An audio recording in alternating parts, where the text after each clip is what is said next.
Apa itu Arianisme, siapa tokoh pelopornya, dan apa saja ajaran yang menentang gereja? Arianisme adalah sebuah ajaran sesat dalam sejarah gereja awal Kristen yang muncul pada abad keempat Masehi. Ajaran ini berasal dari seorang imam bernama Arius yang berasal dari Alexandria, Mesir. Inti dari ajaran Arianisme adalah bahwa Yesus Kristus bukanlah Allah yang sejajar dengan Allah Bapa, melainkan ciptaannya. Dengan kata lain, bahwa Arianisme menolak konsep Trinitas, Allah Bapa, Allah Putra, dan Allah Roh Kudus sebagai satu kesatuan yang setara. Arianisme menimbulkan banyak perdebatan dalam gereja pada masa itu, karena ajaran ini menentang pandangan utama gereja tentang siapa Yesus sebenarnya. Arianisme menimbulkan banyak perdebatan pada masa itu, karena ajaran ini menentang pandangan utama gereja tentang siapa Yesus yang sebenarnya. Maka menjadi salah satu alasan diadakannya Konsili Nikea pada tahun 325 Masehi. Dalam konsili ini, para pemimpin gereja berkumpul untuk membahas dan menetapkan ajaran resmi tentang keilahian Yesus. Arianisme menjadi salah satu ajaran yang paling kontroversial dalam sejarah gereja karena mengubah cara orang memahami hubungan antara Yesus Kristus dan Allah Bapa. Keyakinan utama Arianisme. Yang pertama, pandangan tentang Yesus Kristus. Arianisme percaya bahwa Yesus Kristus adalah ciptaan Allah dan bukan Allah itu sendiri. Menurut Arius, Yesus sudah ada sebelum.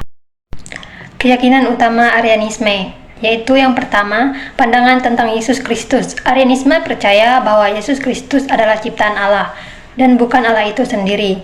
Menurut Arius, Yesus sudah ada sebelum dunia diciptakan, tetapi tidak sama atau setara dengan Allah Bapa dalam hakikat atau sifat keilahian. Ajaran Arianisme menekankan bahwa ada saatnya ketika Yesus belum ada, yang berarti dia tidak kekal seperti Allah Bapa. Karena itu, Arianisme menolak ajaran Trinitas, yaitu keyakinan bahwa Allah Bapa, Anak, dan Roh Kudus adalah satu dalam hakikat, tetapi berbeda dalam pribadi. Dalam pandangan Arianisme, Yesus tidak memiliki kuasa atau kehendak yang sama dengan Allah Bapa. Yang kedua, latar belakang ajaran Arianisme.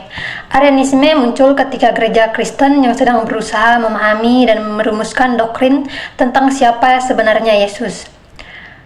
Saat itu, banyak perdebatan terjadi karena gereja belum memiliki kesepakatan yang jelas tentang hubungan antara Yesus dengan Allah Bapa.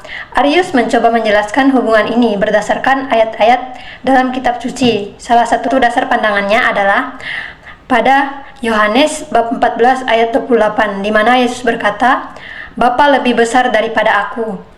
Arius menanggapi ayat ini sebagai bukti bahwa Yesus lebih rendah dari Allah dan bukan bagian dari Allah yang kekal.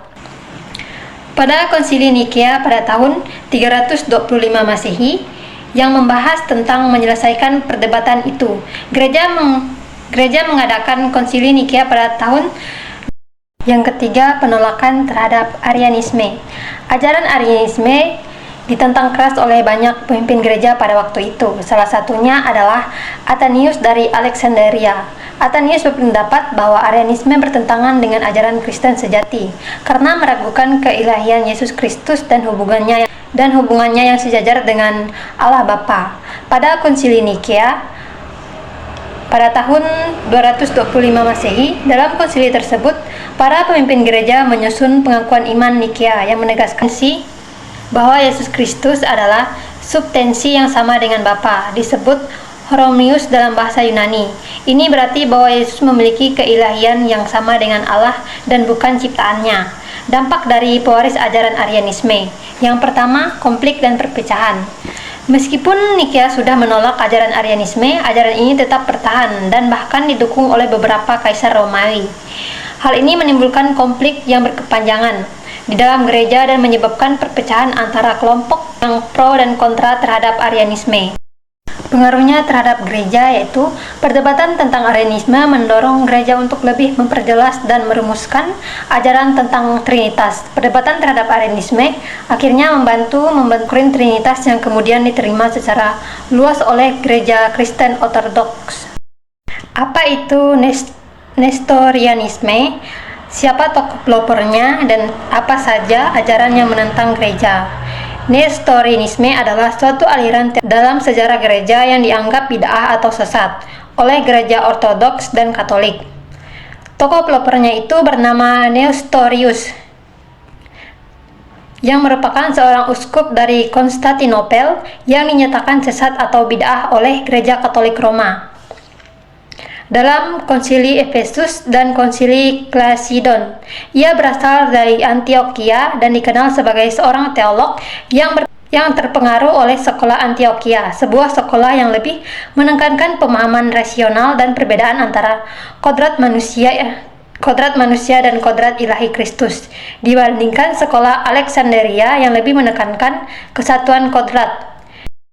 Nestorianisme adalah ajaran yang menyatakan bahwa Yesus Kristus memiliki dua sifat yang berbeda, yaitu sifat keilahian dan sifat manusiawi. Dan kedua sifat ini tidak menyatu, tetapi tetap terpisah dalam dirinya.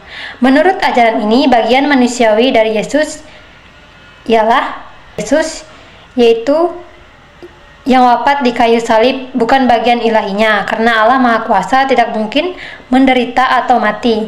Pengikut ajaran ini juga menolak Maria sebagai bunda Allah, tapi mereka lebih memilih menyebut Maria sebagai bunda Kristus, karena menurut mereka, Maria hanya melahirkan sisi manusia dari Kristus, bukan keilahiannya. Mereka percaya bahwa menyebut Maria sebagai bunda Allah sama saja dengan mengatakan bahwa Tuhan yang tidak terbatas bisa dilahirkan oleh manusia yang terbatas, dan hal ini dianggap tidak pantas. Ajaran ini bertentangan dengan ajaran resmi gereja yang menyatakan bahwa sifat ilahi dan manusiawi Kristus bersatu dalam satu pribadi yang sama.